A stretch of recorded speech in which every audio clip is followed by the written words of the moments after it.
En 1829, dans une plantation esclavagiste de Sainte-Suzanne, naquit un des plus grands scientifiques noirs de la Réunion, Edmond Albus. Malheureusement, très tôt, la vie en captivité fut si cruelle que le petit Edmond perdit sa mère.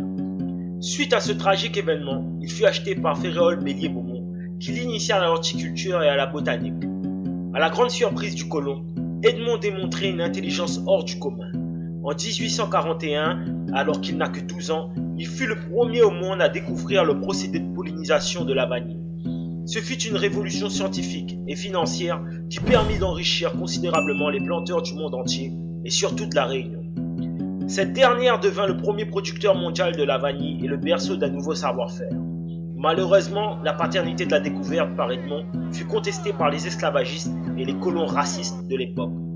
Ces derniers ne supportant pas qu'un enfant noir afrodescendant, qui plus est esclave, soit doté d'une intelligence aussi hors norme. Ce fut le cas du menteur Jean-Michel Claude Richard. Le botaniste traîna injustement le jeune Edmond devant le tribunal, en prétextant lui avoir appris la technique de pollinisation alors même que les deux ne se connaissaient pas. Malgré tout, le jeune Edmond fut vigoureusement défendu par Féréole Bélier-Beaumont, le naturaliste Eugène Folcy-Focard et Messière de Lepervenche. Néanmoins, la société coloniale raciste continua à dénigrer Edmond Albus. Même après 1848, Edmond n'eut jamais de son vivant la reconnaissance et l'argent qui lui étaient dus. Il alla de petits boulots de cuisinier dans le train longtemps à des petits larcins pour survivre au sein d'une société coloniale et raciste.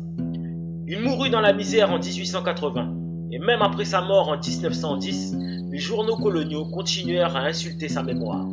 Ce n'est qu'en 1980, sous l'impulsion de l'historien Prosper Ebb, qu'il eut la reconnaissance qui lui était due.